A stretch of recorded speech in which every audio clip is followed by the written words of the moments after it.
Right, so the first step we need to do in learning Scratch is to go to the Scratch website.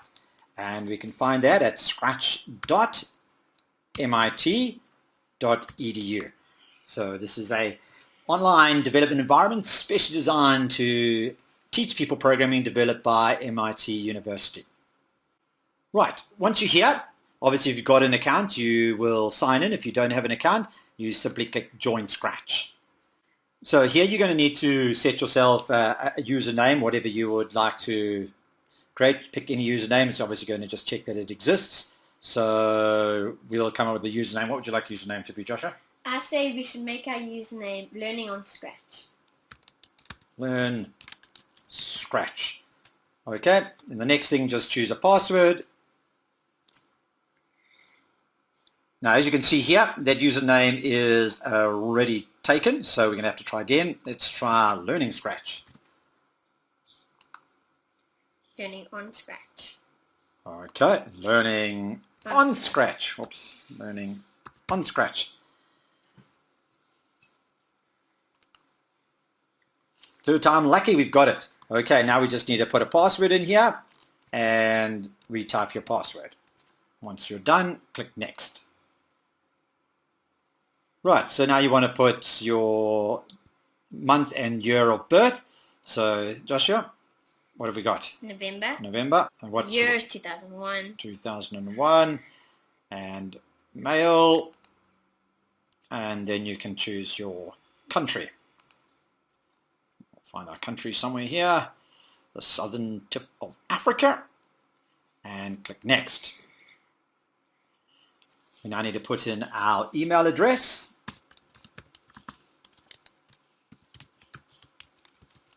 And then confirm it. And click Next. Well, welcome to Scratch. You're now logged in and you can start exploring. That's basically it. You should get a confirmation email as well, so you can check your inbox for that. Okay, let's go. So in future, all you got to do is just simply sign in with your login details, so remember those. You'll notice here is a message that says confirm your email to enable sharing. The programs that you develop in Scratch you can share with others, but you can only do that once you have confirmed your login email. So I'm going to quickly do that now and come back. Right, so in your email you will notice there should be an email from Scratch, and all you've got to do is click the link, confirm my email address, and you will be done. Once you've done that, you will then also get another email which says welcome to Scratch, and there are some little piece of information, what you can do next, etc. here, if you want to even learn more about Scratch. But we're going to show you this. It's so much easier learning by video. So buckle up, log into your Scratch, and get ready to learn. Once you've logged into Scratch, your username will be up here, as we showed you in the previous lesson, and this is your Scratch environment. Very simple. Welcome to Scratch. There's a couple of starter things you could do, some news, featured projects. Quite interesting to look at featured projects because you can see what others have done. Sometimes they can be a little bit overwhelming, so maybe don't worry about that, featured studios, etc. But what we want to do is really get going. The best way to learn is to start doing. And all you got to do is click Create. Right, so now we're in the Scratch environment. This is where it all happens. Up the top here, you've got a name for your program. You can leave that at the moment. This is where all the action happens. So when your program runs, this is where you're going to see everything taking place. If you wish, you can click up here and it will make it a bit bigger for you so you can see it in big screen. But at the moment, we want to be able to see everything else at the same time, so leave it like that. This little fellow, this little cat on the screen is called a sprite. And the bottom area is where you show all the sprites that you're going to be using in your programs. Your sprites are your little objects, whether they're animals or objects that you're going to be interacting with. And we will look at that later, but this is where your sprites are. You can add new sprites, edit sprites, etc. So simple so far. The action area, the sprite area. Down the middle here, this is really the code or the code blocks. And these are the blocks that we're going to basically put together like you're building a house. And this is how we start to learn programming. Now, they've been nicely organized into various categories. So you can see at the moment we're looking at motion. So these are all blocks to do with moving our sprite. Move 10 steps, turn around, etc. We go to the next one. This is to do with looks. It's just things to do with how our sprite appears, whether our sprite's going to say something, whether we're going to change the sprite's costume. We'll look at that later, etc. There is a whole section on sounds. So you can play drum sounds, change the volume, all sorts of things. So these have all been arranged to make them logically connect together. So we're going to go through some of these as we develop our programs. The next part up here is the sprite's costume. We won't deal with that at the moment. We'll look at that later. But you can also apply costumes to your sprites, and also you can have preset sound effects for your sprite. So it's all here. It's just a matter of understanding how it works, and that's what we're going to be doing. And then the last section is the right-hand part here. This is where we put these blocks and essentially build our program. So our program will all be built here, and when we're ready, we will hit the run button and we will see the result here. So that's execute the program, make it run, stop the program. So to recap, here's where it all happens. These are the sprites that we're going to be working with. We can have one or more. These are the code blocks that we can choose from. This is where we build our program, and we then hit run and we can watch it happening. So that's a brief overview of what we can see here on the screen. And in our next lesson, Joshua is going to show us our first program. So get ready to build your first program. Right, so in our previous lesson, we looked at registering in Scratch, and we did an overview of the Scratch environment. Now we're going to get right into the nitty-gritty, writing your first program, your very first program. So Joshua, what are we going to do here? Okay, well, to start with, we just want to go to events, and we want to use this. Okay, so what is that? When start clicked is when you click this button, it will run through your program that you have written. Okay, so you need to have that to get your program to run. Yes, this is exactly what you need. So to start with, all we're going to use is go down to motions and just click move 10. So when you start your program, you'll see... Okay, so every time you're clicking run, the little cat's moving 10 to the right. Yeah, this is a really simple program, but... So we've written our first program. That's basically... Oh yeah, baby, this is unbelievable. So if I wanted him to jump more steps, what would I do? If you wanted to jump more steps, you just click on that, and you can even make it 344. Oh, he's going to jump a bit crazy, okay. And when we click start, you'll see he moves a lot more. Okay, so if we make the screen go big? So when you make the screen go big, you can see more of your program. So now when you hit start, okay, you can see he moves quite a lot. Okay, cool. So that's our first program. We have actually written a program of a walking cat. Yes, we have. And that is a really simple program. Now, to make it more advanced, we're just going to say... So what did you do there? You dragged that thing away when you don't want it. So to delete whatever you don't want from your program, let's just say I had that, just move it into this area and it will delete. Now, I also see when you moved one of those scripts onto the screen, so you'd move this one onto the screen, I noticed, what's the difference if it's just lying here or when you've got it up here? Can I put it there? Will it run? So as soon as you put your program onto when start, that's when it's going to run. When it's down here, nothing will happen. Okay, so it actually has to clip onto the top thing. It has to clip onto the top Okay, thing. so if it's sitting there by itself floating around, it's not going to do anything. Nothing's going to happen. As you see, when I click on start, nothing will happen. Okay, so it's very important that all the parts of the program are clipped together. That is very important. And do these shapes here, see that's like a square shape, which obviously matches that. Do those shapes mean anything? The shapes do mean anything. When we get into different sort of things like this, like when you use this sort of program, you need different sort of shapes to go into each other. And Okay, so those sort of give you an idea if they're going to clip together. yeah, So if the shape doesn't fit, it means that the program doesn't want that thing yeah, there. it won't work. Even if they did clip together, no, it wouldn't work. Okay, right, so fantastic. So that's our very first program. We've got a program working, and simply every time we click on the run button, it's not too fancy, but every time we click on the run button, our little cat is going to move however many steps we wanted across the screen. That's right.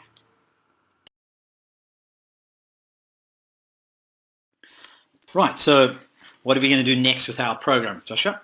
Well, our next thing we're going to do, we want to move this out and just grab this. Go to mouse pointer. So that's also under the motion scripts. Go to mouse pointer, okay? So when you hit play, you'll see it'll go to your mouse. But okay, so it jumped right up there because that's where our mouse pointer was when we hit play. Yeah. So when we move it back, as soon as we hit play, it's running to our mouse pointer. Yeah. If we wanted to carry on following our mouse pointer, we want to go down to controls and use forevers. Okay, so I see you drag that in, it just clips in and that thing then jumps into the middle. Yeah, you just stick mouse pointer in forever and that will keep that running forever as long as you are playing. Oh, so now when you move your mouse pointer around, so it's basically created a loop that goes around and around and around. So as soon as you start clicked, it's just going to go to mouse pointer forever.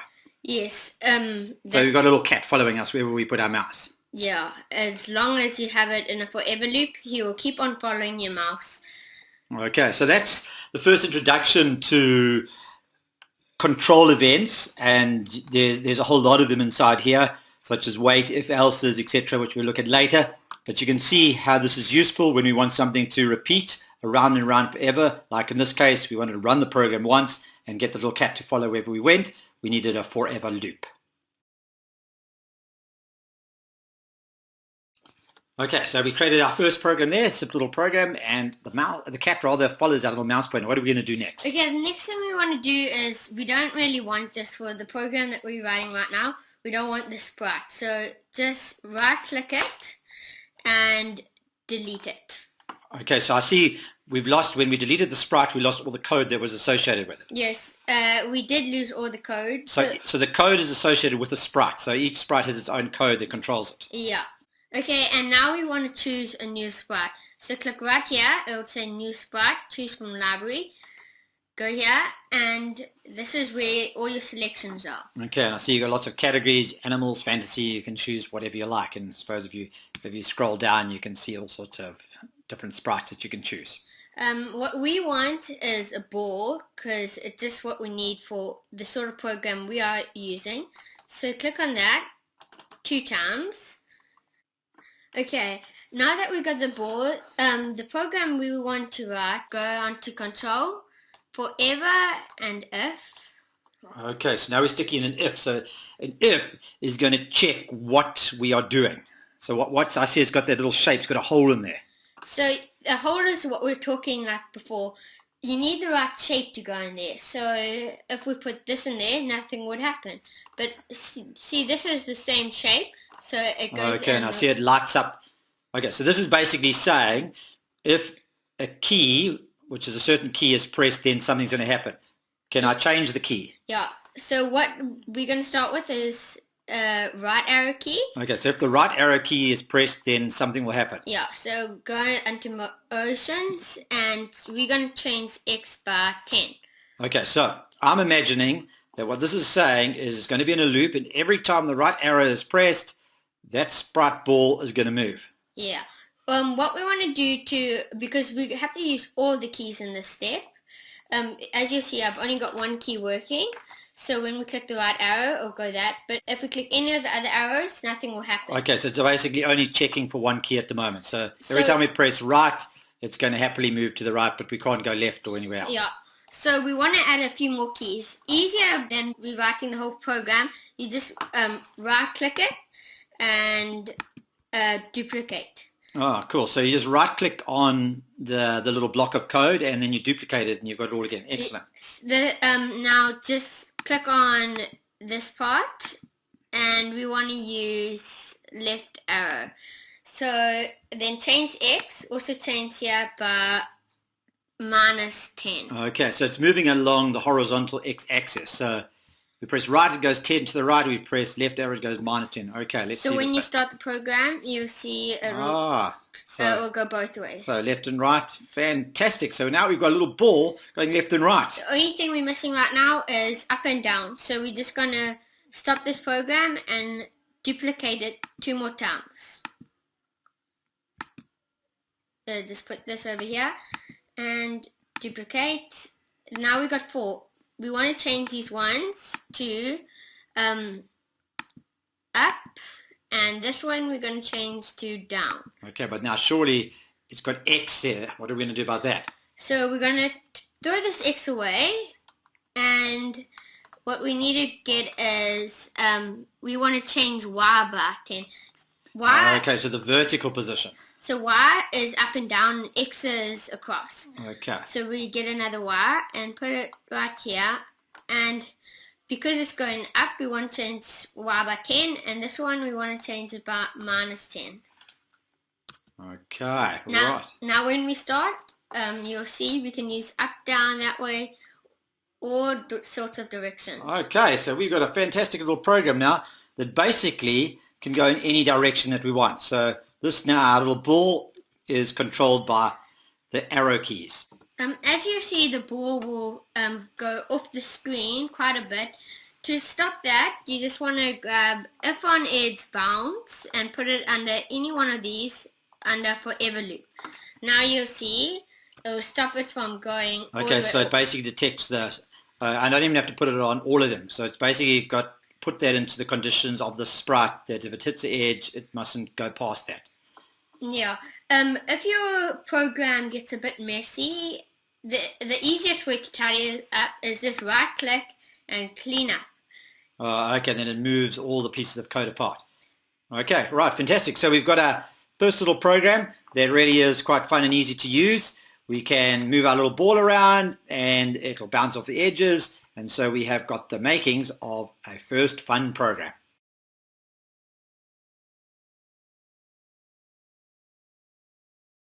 Okay, so what's our next program going to do? We've got a ball that's bouncing off the edges and moving around. What can we do now? So the next thing we want to do is we want to add another when start clicked.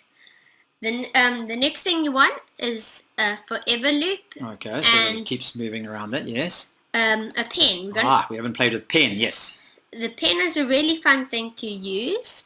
So to start with, we just want to say pen down. And we Okay, now I see you put that not in the forever loop. Why is that above the forever loop? You don't really need pen down in the forever loop because it only has to put it down once. Okay, so once it's clicked, pen comes down. So it doesn't have to keep saying pen down. Okay, that makes sense. Okay, the next thing we want to do to make it a bit more fun is we want to change the pen color by 0.5. What does that mean? So every few seconds, you'll notice the pen color starting to change. Okay, that sounds interesting. So we just put that over there, and when we hit play, you'll see the pen Oh, cool. color change. So now we've got a little ball here and it's drawing as we move it around. Yeah. Okay. Just to make things a bit more neat, you want it to clear the pen. So just put it in front of your program, and every time you start, you'll notice it will be clear. Okay, so by putting clear there, it clears the page every time we restart the program. Yeah. Okay, so cool. So that little piece of code now, we've got our pen, our little ball that's moving around using the left, right, up and down arrows. Now you've now added another piece of code that is saying that as this pen moves, it's going to be drawing essentially. So what we've looked at here is we started to make use of quite a few of the different elements. So we've used our motion elements, we've used our control elements, for example, the forever loop and also the if, and now we've used another set of elements, which is our pen. Again, you can experiment, there's all sorts of things that you can do here, but at the moment we've got a fun little ball that is moving around the screen, and it's not going right off the screen, but it's allowing us to draw. Okay, our last thing we want to do is just to, every time you start a program, you'll notice the ball is just on the side of the screen or something. So it's really easy. You just have to get another on start and just get a motion.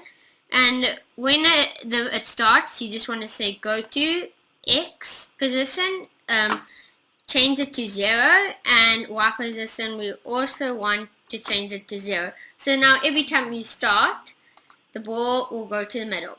Okay, so my ball starts in the middle of the screen each time, so I'm not all over the place.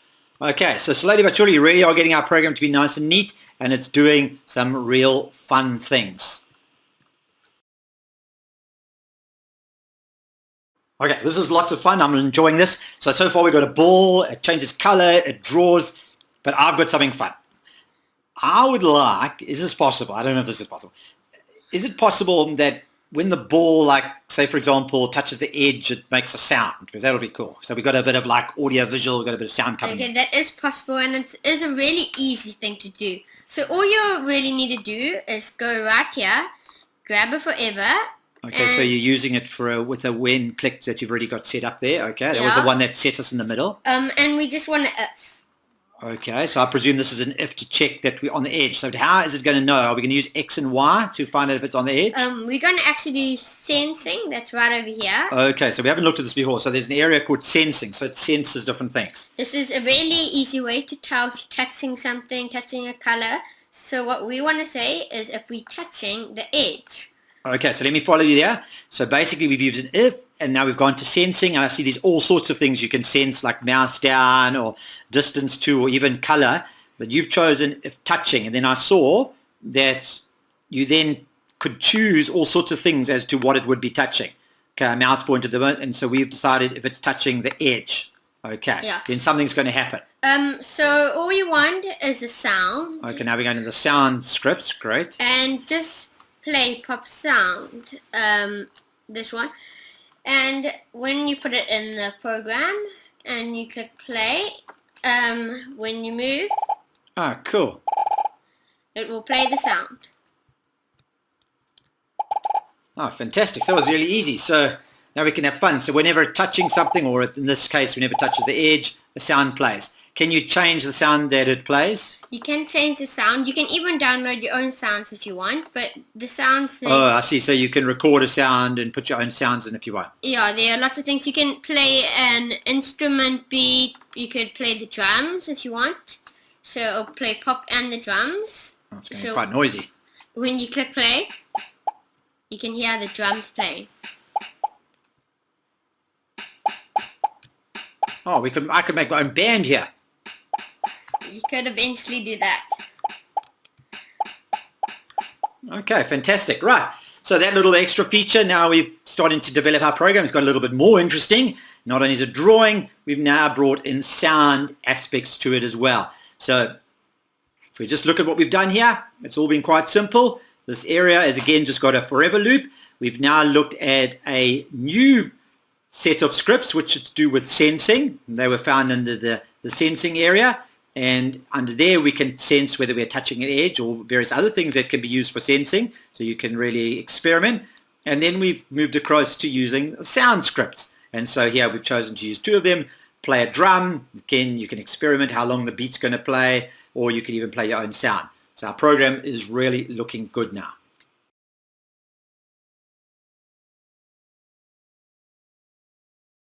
Right, so we've got a fun little program so far. We've got a ball, it's doing all sorts of fun things, it's changing colors, it's making sounds. Right, can we move this fun little game that we're busy developing up to the next level? What are we going to do next? Okay, the next thing we want to do is add another sprite.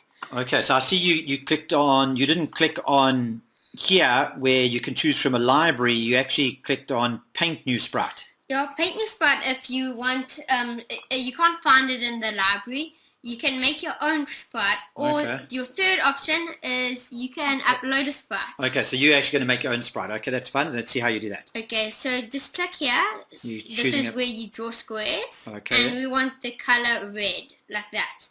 So we just want a small sort of thing, like about that size. Okay, so you're drawing a little red rectangle. Yeah. And the thing we want to do is just center it. It helps us later in the program. So once we've done that, we can... Okay, so I see it's already put the sprite onto here, and I see at the bottom it's called Sprite 1. So now we've got two sprites. We've got Ball, which has got a whole lot of code associated with it, and this little sprite we've just drawn, which has got nothing on it. Okay, what we want to do next is add another when start collect, and we want a forever loop and an if. Okay, what are we going to do? Are we doing something fun now? We want it to sense if it's touching or its line has gone through there. Okay, so you can actually make the sprites sense each other. So that's quite fun for a game. So if that ball touches that red rectangle, we can make things happen.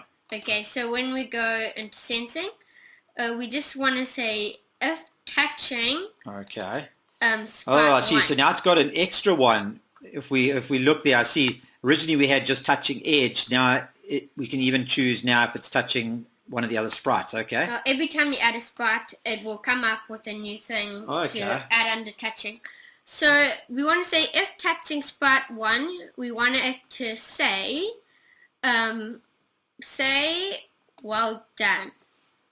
Okay, so you've got a little thing there that allows you to say something, and it's going to say well done for 2 seconds. And then the last thing we want to do, just to stop with the program, is just say stop all.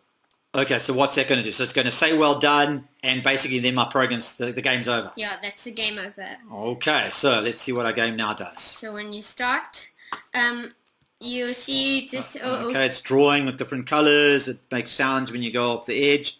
Okay, as soon as you hit that, well done. Then the game's ended. And 2 seconds later, the game ends. Okay, so that's very cool. So our program now is getting quite sophisticated. We can move around. Got our fun little sounds. And now we've got our extra sprite. As soon as we touch it, well done, and the game comes to an end.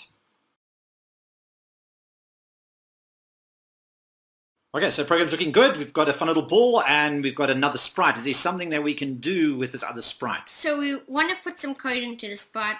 Okay, there's all the codes on the ball at the moment. So now all the code's just in the ball and the sprite's not doing anything.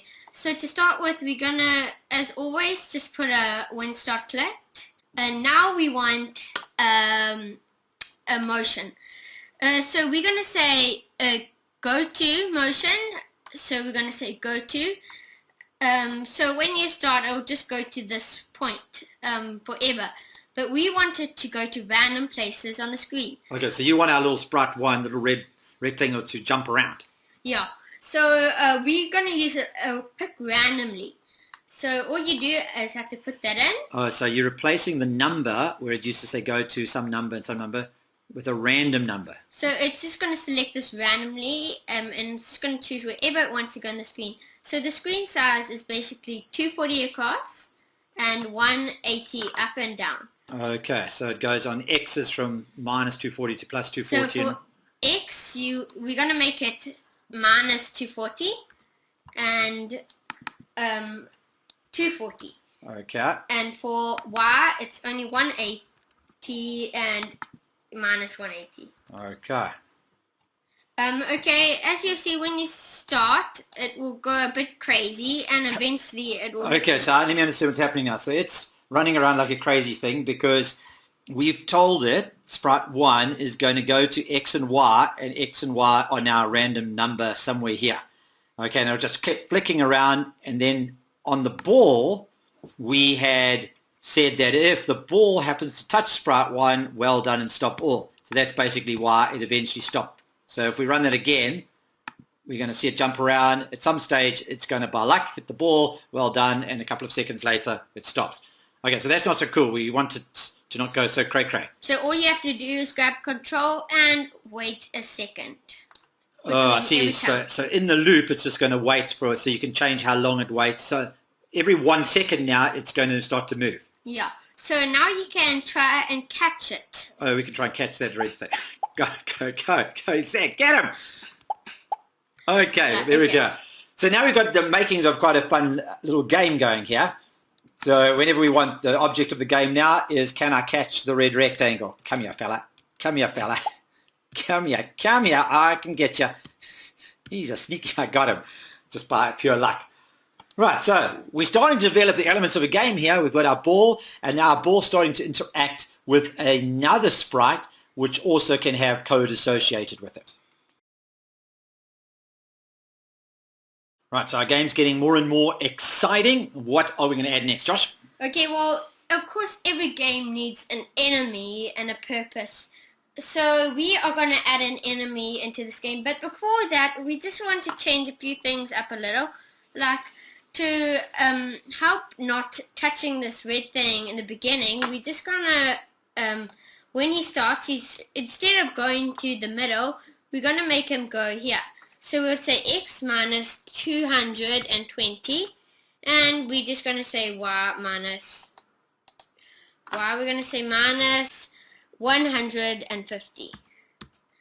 Okay, so that's going to make the starting position of our ball on the left-hand bottom side of the screen. So when we start, you'll see the ball will just start right here. That helps us a lot for not starting in the middle, and that's more likely to appear somewhere here. So now with the enemy, we just want to add a sprite, choose from library, and scroll down a bit until you find something you can use. We'll use this dragon for this one. Ah, a scary dragon. So this dragon is a bit too big right now, so just make it a bit smaller, but just going over it with your mouse, and about that should be fine for our dragon. Okay, and I see, so there's two, there's dragon 1A and 1B. What does that mean? So you can use this a lot. When you switch costumes, you can use it in your code. You can say, Sunny, switch costume, and okay, so this sprite has got two costumes. So basically it's got two different looks it can have. Yeah, lots of these sprites normally have 2 or more costumes. Okay.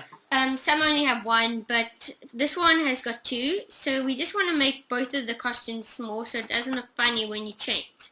So you want it to look around the same. And this is why I was saying you want it to be basically in the middle. That's why I was saying you must always line up your 2 costumes.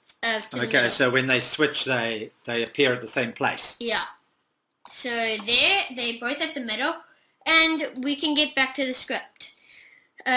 What we first want to get is on start. And then we just want to get a forever loop. Okay, so now I can see that you're doing all of this on the dragon's sprite. So this code is code that's going to be controlling our dragon. Yeah.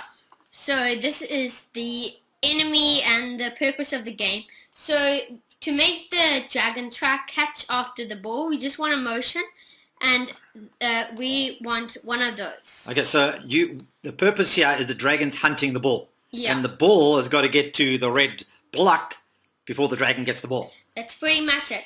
So to start with, we just want to go to sensing. Okay, because at the moment you've got glide, but that's the dragon's just gliding randomly. Yeah, So, when you start, the dragon will just glide to wherever that point is. okay, but we want the dragon to glide towards the ball. So you So- said, okay, so that's just okay, that's not good. So how are we going to get the dragon to hunt the ball? Just look down here and you'll see X position of dragon. We're just going to want to change that to X position of ball.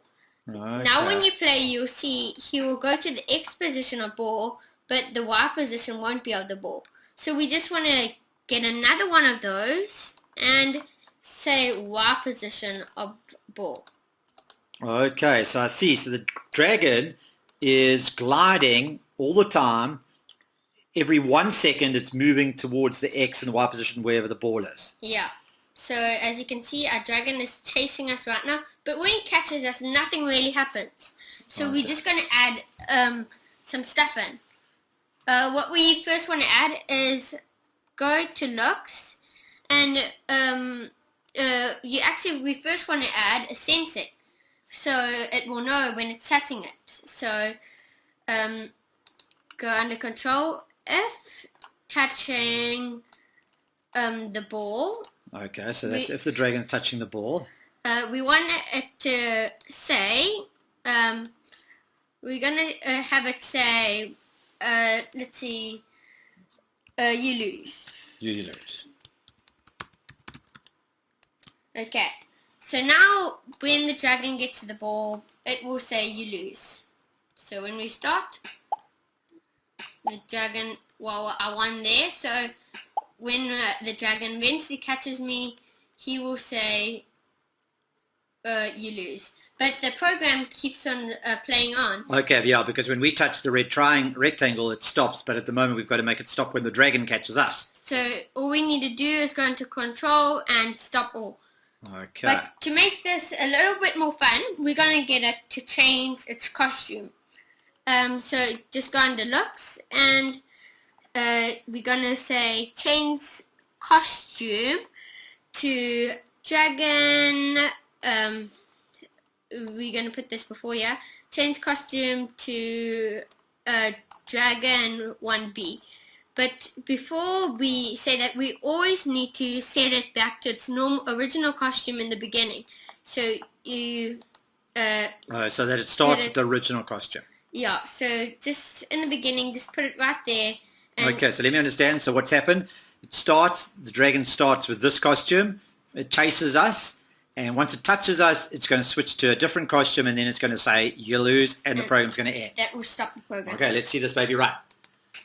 So as you see, when the dragon catches us, you lose, and it will be Breathe the fire onto us. Yes. To make this even more fun and more dramatic, we're just going to add a sound.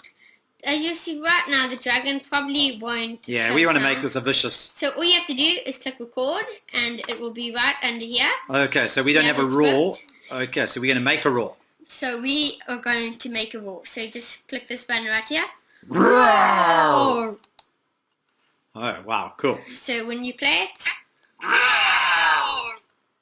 Okay, so now we've got a little bit of a gap here. See, can we just make that sound so it doesn't have that piece there? yeah, it's really easy to do that. You just have to drag along there, and you just cut that piece off.